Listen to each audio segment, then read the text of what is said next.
It's 10 years and counting for the OSMOSIS conference.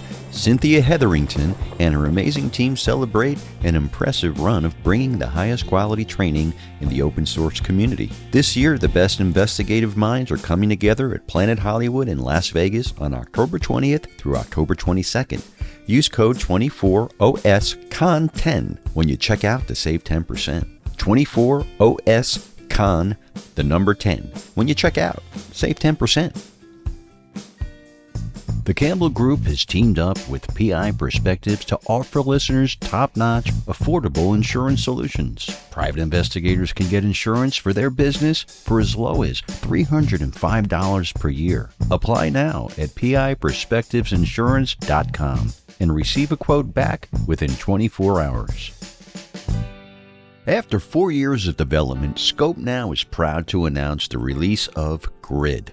Grid combines OSINT with real-time physical data to achieve new levels of intelligence gathering. Grid supports over 50 data types and hundreds of thousands of sources. Upgrade your OSINT capabilities with Grid and elevate your intelligence team today at scopenow.com.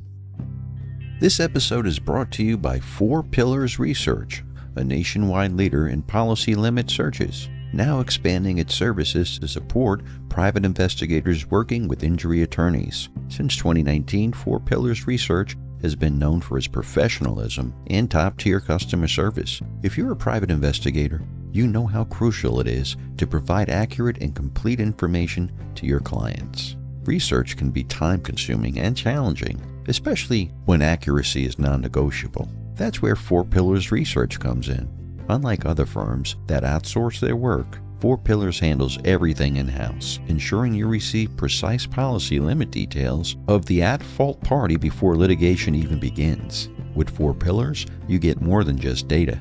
Each client is paired with a dedicated client engagement specialist, ensuring personalized service and meticulous attention to detail. And for those of you handling multiple cases, they even offer loyalty programs for high-volume clients. So if you're looking to elevate your investigative work and provide your clients with the best possible service, contact 4 Pillars Research today. Let them handle the complex research so you can focus on delivering results. That's 4 Pillar Research, your trusted partner in policy limit research. Reach out now and take your investigative services to the next level.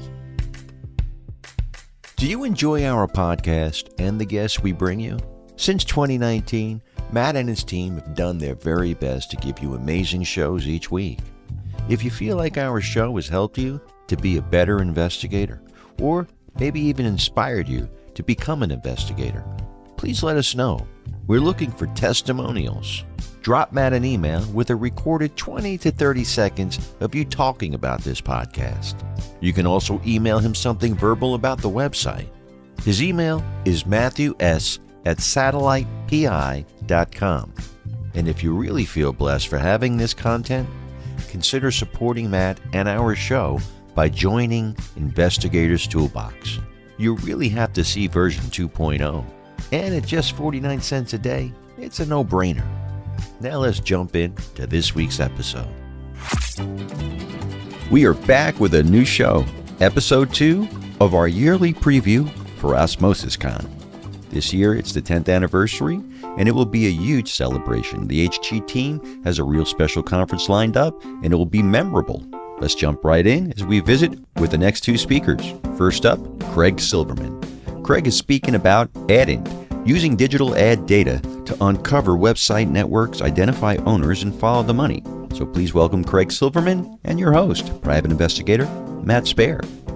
And welcome to the next segment of PI Perspectives, the OSMOSIS edition. We're moving on to our next speaker for OSMOSIS. I want to welcome Craig Silverman to the segment. Craig, how are you? Hey, I'm good. How are you doing? Good. So we were chatting a little bit before we started recording. This is the first time that you're teaching at OSMOSIS, but you've actually attended before. I think you were at the Tampa event, correct? I was. That's really the first OSINT conference I've been to because, I work as a journalist. So I go and I give workshops at lots of journalism events, but this was the first time I got to go to kind of a dedicated OSINT World Conference. So that was pretty amazing. And it was also for me, it was also particularly great because I think I might have been the only journalist there. Right. And so I felt like I was in a space where, people really had a different perspective. They were coming from a different place in terms of their work. And so that was really interesting and helpful to pick up new things, to meet new people who use these same tools, techniques, approaches in different ways. So that was kind of really fun for me. And I'm excited to come back and contribute a little bit this time. Yeah, yeah. I mean, there are journalists that attend. It's not like you were the only one. It is definitely, if you look at the ratios, though, you're right. It's not a huge amount of people there, but you can definitely glean some things. Like if you do a lot of investigative journalism, I mean, you want to talk about networking, you want to talk about the ability to kind of learn how to do some research on your own. I mean, it's incredibly helpful, right? Oh, absolutely. And for me, it's been many years now that I've really been trying to bring a lot of kind of the OSINT approach and mentality to journalism. So I do a lot of workshops for newsrooms at conferences, for organizations around the world. And I want us to get to like a baseline where every journalist, no matter what their beat is, whether they're investigative or not, has the basic kind of skills of digital investigative approaches. So whether it's, knowing at least the basics around reverse image search and geolocation and those kinds of things, Sure. also understanding what you can do with, search and Boolean queries, having a good sense of investigating websites and other elements like that and social networks. Those are things that I teach a lot. And we still, I think, have a long way to go because it's not totally integrated into curriculum in journalism schools yet. And in newsrooms, there's not a lot of training that gets offered. So I think it's really important to bring this to journalism. And so I hope to bring some of my stuff to OSMOSIS, but then also to take a lot from it and then bring that back to sort of my world in journalism. Yeah, you definitely have identified a need. So let's talk a little bit about your topic, which I think is very interesting. It's the first time I've seen somebody talk on it. So it's ad int, which is using digital ad data to uncover website networks, identify owners, and follow the money. So tell me a little bit about what your plans are for your class, how you're going to teach it. Yeah. So the first thing is that I am pretty passionate about helping spread knowledge about how investigating digital ads and the data related to it is really, really an important aspect of OSINT. And obviously, not every investigation is going to have a digital ad component. But a lot of times, if you're dealing with websites, if you're dealing with apps, if you're dealing with entities and people, they may be paying to run ads or they may be the subject of ads. And so when I see people talking about OSINT workflows and people talking in particular about website investigations, I feel like the ad component is often left out. And so I want to start and give everybody kind of a grounding in the world of digital ads, which means talking about programmatic advertising, which is the way most digital ads are placed. And we're talking about $700 to $800 billion a year are spent on digital ads, and they are increasingly being integrated into the products and services that we use. So obviously, like the websites you browse, the apps you use, there are often ads there. There's a lot of interesting stuff that you can figure out related to that. And then the second element, obviously, is connected TVs, apps like from Disney, from Netflix. They're offering ad tiers. You go to Amazon, there are ads all over Amazon. You go to Walmart, there are ads all over Walmart's site. So people need to have awareness of how this works. So I'm going to explain a little bit about this kind of auction process that presents the ads on most of the apps and websites that you're going to see, and help people identify the ads, but also help them identify the ad partners that a given publisher or entity might be using to earn money.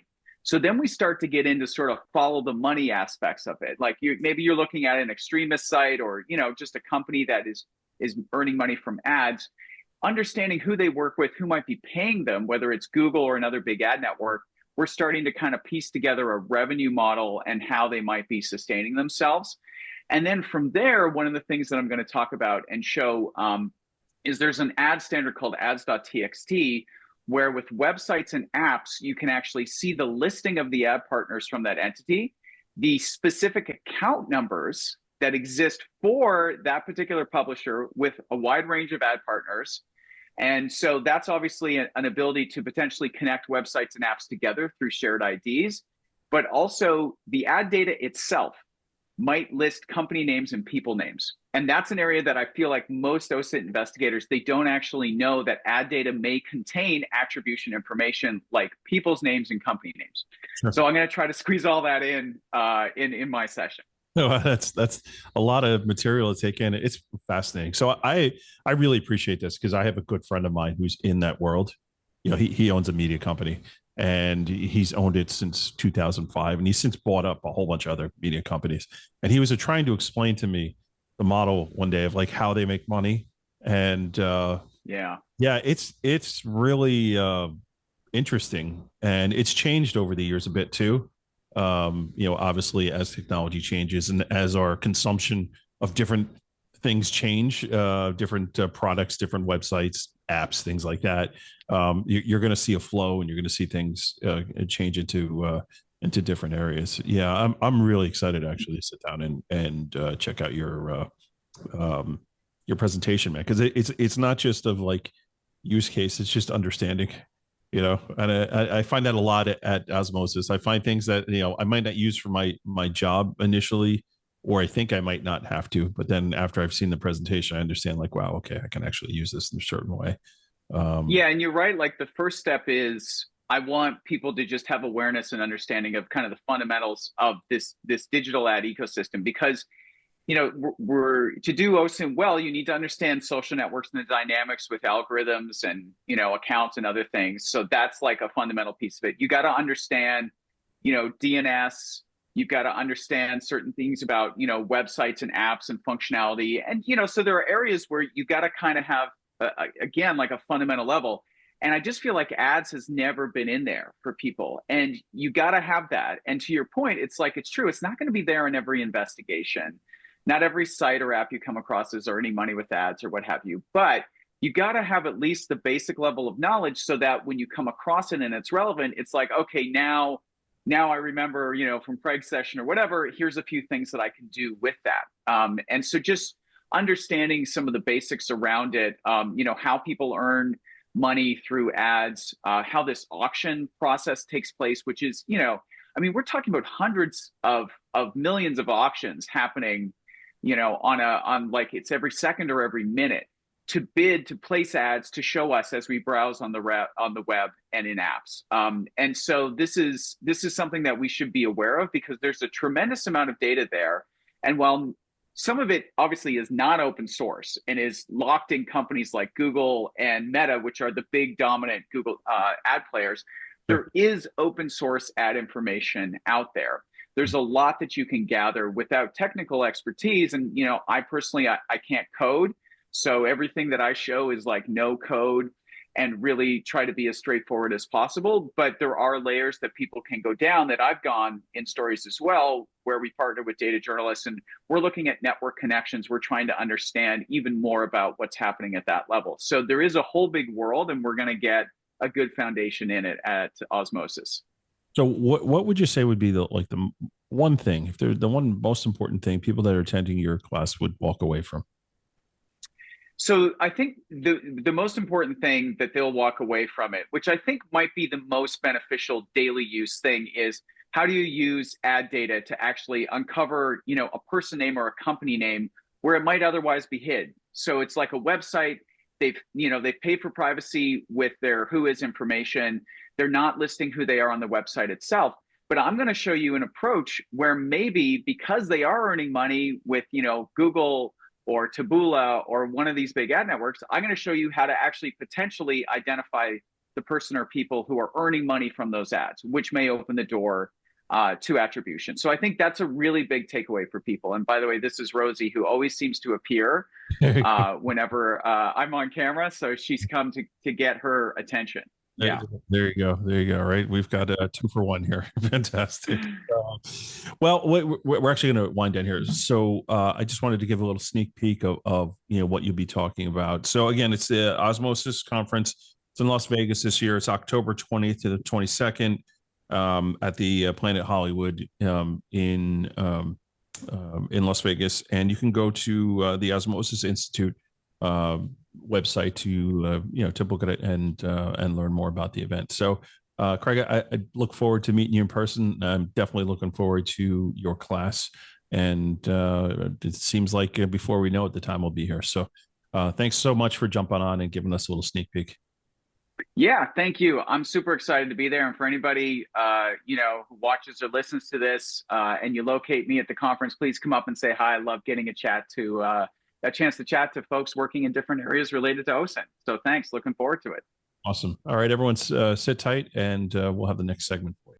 Satellite Investigations has launched its new website full of great new content.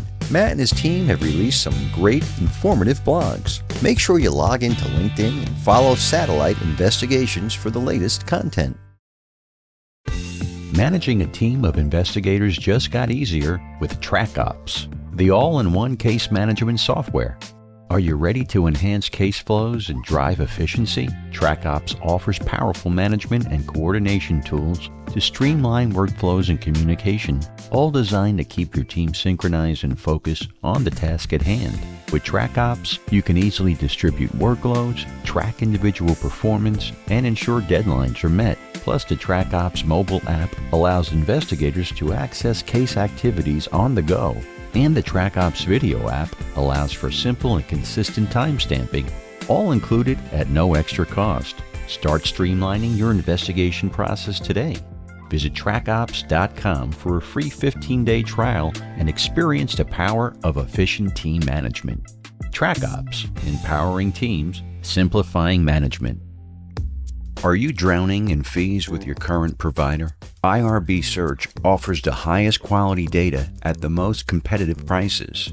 Founded by investigators for investigators, IRB is tailored specifically toward helping you close your cases. We're currently offering PI Perspective listeners an exclusive 30-day free trial of our system. So simply go to irbsearch.com and apply using the promo code PIP30 to claim this promotion. Check out the PI Institute of Education at piinstitute.com. Since 1989, Kelly Riddle has been teaching on subjects such as surveillance, nursing home investigations, insurance fraud, domestic investigations, hidden assets, and accident scene investigations. The PI Institute of Education is a featured learning partner in the investigatorstoolbox.com. So check out the free content on the site, then visit the Institute for more great savings on additional classes. Here we go with segment 2. Our next guest is Chris Brenner. Chris is talking about digging for digital dirt. Take a listen for a sneak peek of how it's done. And welcome to the next segment of PI Perspectives, the Osmosis edition. Today we are welcoming Chris Brenner. Chris works with 221B Partners, and he's been an attendee for Osmosis. He's spoken in the past at Osmosis, and he's back again. So, Chris, I want to welcome you back to the program. How are you? Great. Yeah. Thanks for having me. Excited to be a part of Osmosis again. Yeah. Not a problem, man. So, we had chatted before we started recording here. So you had presented in 2019, I think you said, which was back in Orlando. Yep, that's right. And that was the first time you attended an Osmosis, correct?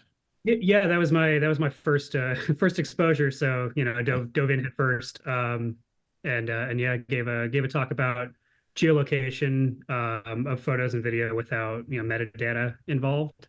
Sure. Yeah, it was a great time, and I guess people enjoyed it, and they were willing to have me back. So yeah, that was actually a great conference. I have like very vivid memories of Orlando specifically. I had just started doing the podcast. I think I recorded 2 or 3 episodes like in person in my hotel room and people there. And yeah, I think when we had like briefly chatted, in one of the networking events there, and you had mentioned that you were starting this podcast, and sure. and you had had to run upstairs to go record with somebody. I forget who it would have been at that point, but yeah, it's been an interesting few years since. It was probably Amber Schroeder or somebody like that. Who knows? I think it might have been. Probably, right?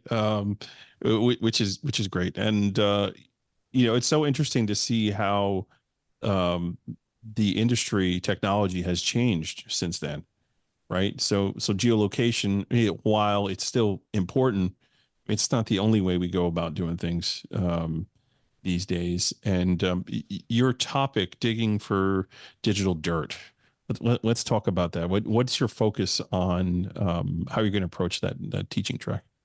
Sure. So the sort of impetus for the topic and the presentation is, recently in our business, we've seen a lot of work related to fraud and romance scams, Mhm. pig butchering type activity, which is really unfortunate for our clients who are victims of this. But that combined with sort of a longstanding focus on threat investigation work to support Fortune 500 and educational institutions and family offices when they receive threats from either known or unknown Sure. bad actors. Often we're trying to piece together, bits of information and dig for, dirt on, whether it's identifying specifically who we're looking at in a scam or in a, an unknown threat actor situation, or we have an idea of or we know who the person is we're looking at, but we don't know the full story of their background, and we need to dig up as much as we can to piece that together and to provide our clients with as much information as we can so that they can either assess the situation or work with law enforcement to pursue any sort of criminal charges or civil litigation with attorneys, depending on what the situation is. But really it's sort of that uptick in needing to identify people and groups and information related to, sort of that scam and threat space that is exploding currently. Yeah. Yeah. So, how did you get into the industry? I sort of fell into it a little bit. I went to school for law enforcement. I have a bachelor's in law enforcement and justice administration is the kind of full term for it. And the last year of college, last semester, I needed to do an internship somewhere. And at that point, I'd gone to school thinking I would end up, in law enforcement in some capacity. Big dreams of, working for the FBI or some Right. other three-letter There's agency. three But letter. We all do, right? All of us who went to school. yeah. I mean, who doesn't? Right. But I graduated sort of right at the peak of the 2008 2009 recession, Mhm. and combined with a lot of other factors, just the writing was on the wall that I was never going to end up in an agency like that, without some serious changes in my background and skills at that point. It just wasn't going to happen. And I had sort of become a little, disinterested in the idea of just writing speeding tickets and doing normal day-to-day traffic cop stuff and local law enforcement work, not to diminish it, but it wasn't solving mysteries and, Sure. being a detective, which is sort of what I wanted to do. Child And of the Hardy Boys, aren't you? We all, Hardy Boys, Encyclopedia Brown, yeah, Nancy, all that stuff. yeah, no, it is Sherlock Holmes, Right. throwback to him with the name of our firm. Yeah.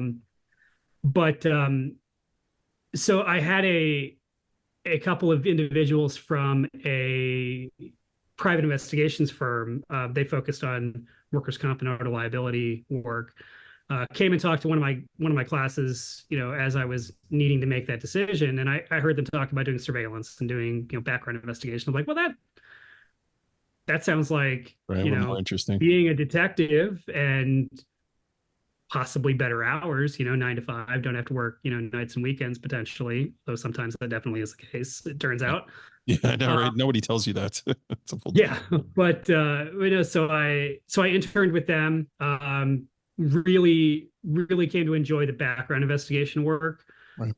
Looking at, I mean, at the time it was, MySpace was still relevant, and Facebook was sort of like the end all be all of social media. We didn't have, I mean, Twitter was there, but it wasn't as prevalent and sort of the the landscape it is now. TikTok didn't exist, Instagram didn't exist at that point.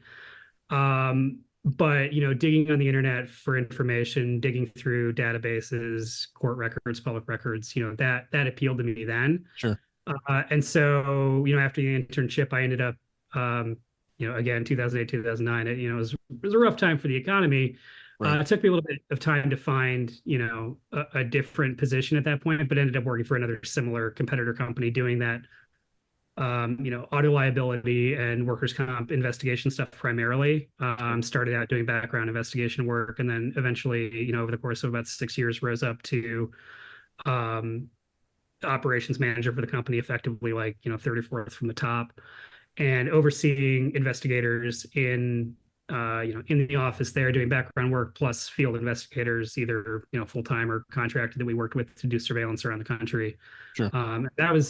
That was kind of my introduction to the private investigations work, in a real quick nutshell. And then I ended up at Hillard Heinz after that, doing more corporate-y type of work, a lot of due diligence, high volume due diligence work. And then here I am now at 221B. Nice. So it's definitely been a journey, and you've definitely seen some things change over the time. So what are you hoping that folks that are attending your teaching track here are going to pull away from your class?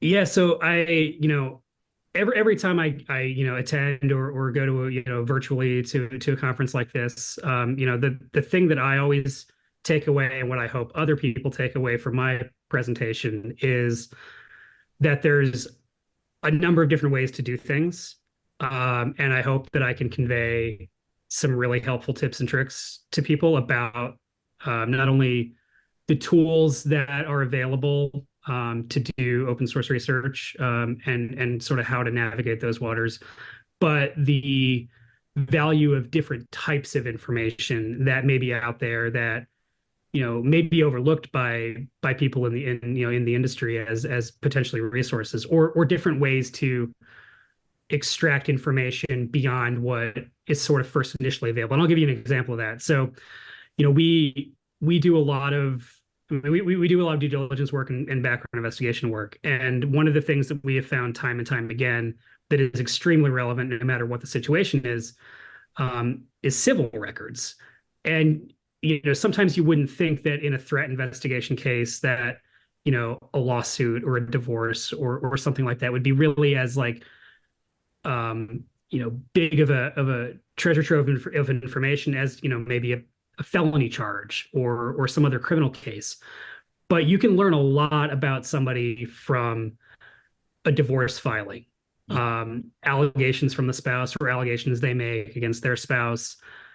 There can be professional background information in there. There can be financial information. There can be, we've seen everything from, people talking about what medications that their spouse, our subject, is on in a court filing for a divorce or some other matter. In a threat investigation case recently, we actually, two different ones, we've come across probate records where we were able to get information related to guardianship being awarded over our subjects, which is an extremely important thing to know in the context of how our clients can potentially mitigate and deal with the situations, because now we've got another individual that's involved here, another who layer, is legally responsible for the actions of our subject. And there's a lot of information that they can learn from those types of things, or FOIA requests. I'll talk about that quite a bit as well. But yeah, just where to find information, what can be valuable, and maybe some things that maybe people haven't thought of yet, or think of in a different light now. Sure. Oh, that's always important. So as a prior attendee, you've done a couple of these now. What would you say was something you pulled out from a prior OSMOSIS case or attendance where you were like, wow, I'm really glad I went to this in person, and I really like learned something or pulled something out? What would you say would be something that came to mind for you? Yeah, I mean, I think it's, I'd have to pull out my stack of notes that I scribble and then can never read again afterwards in my own handwriting. But I remember, I forget who had been speaking, but somebody had made a reference at one of the conferences in a presentation to using like regular expressions, regex, sort of, to extract information from a data set. And at the time, I was working on a case where I had hundreds of thousands of email headers produced via subpoena. We're working with a law firm. Mm-hmm. And it was, hundreds of thousands of pages, 50 gigabyte text files that were just full of email information, just, subject and to, from, and IP addresses and things. And I thought, and it didn't occur to me, but then as soon as they started talking about how regex functions, I'm like, oh, like, that's right. Like, I could just write a quick little script here and pull out all of these email addresses that I had started to go through by hand and like read through, and realized very quickly, this is going to take me 5 years to go through. But, that little reminder of like regex exists was like, it saved me tens of hours or hundreds of hours of potential work to go through and pull out the relevant information I needed from that data set. And hopefully, I have, I present to somebody else an aha moment like that, where they, I'd love nothing more than somebody sort of to like get up in the middle of my presentation and be like, holy cow, like I've got, I can do this thing that like is going to solve like a huge problem that I'm dealing with, or like unlock some mystery to a case they're working on, like run off to a laptop and like quickly do it. Like that would be, a little distracting, but it would be a cool thing that like, but it does happen. Like, I've done it. Like, I haven't jumped up, but like, I've been like, oh no, like I need to like write this down and like, quickly like remember to do this, because, somebody has just given me this key to a mystery. Yeah. So like, I think that's one of the major benefits, right? The networking, right? The relationship building, because you don't have the problem today, but maybe you have it tomorrow, and you said, oh, wow, this person was really smart. Like maybe they have another way to go about doing that. Where's their contact information? Or I can just go online to the online community and reach out to this person and make connections that way. There's that benefit to it. And just the meeting of the minds, and then the sponsors too, the new toys that are out there for us to help with, getting demos of that and really understanding what's out there and what we can do. And that's always constantly changing every year. I always tell people this is like the one conference that I go to that I actually sit in on the classes to learn. A lot of times when I go to an investigator conference, I'm a sponsor, I'm at a table, I'm doing I'm distracted. I'm not really going there for the education, but OSMOSIS 100% of the time, and it's 10 years running now. I actually sit in the class and I consume what's being taught there, because it is valuable. I haven't seen a presentation where I haven't written down at least one valuable tip or trick or reference that I've gone back to and used, professionally for some case. Yeah, that's great. Even your own class, right? even my own one. It's good. So Chris, thank you so much for coming on and giving us a little sneak peek. Again, this is the OSMOSIS Con. It's going to be October 20th to 22nd in Las Vegas at Planet Hollywood. You can just go online and Google OSMOSIS Con and you'll find the link for it. I strongly encourage anyone, considering to go out and attend this. Like, it's worthwhile if you can get there. And there's even a virtual option if you can't. So Chris, thank you. I look forward to seeing you again and hanging out and having some fun in Vegas. So thanks for your time. Yeah, absolutely. Can't wait.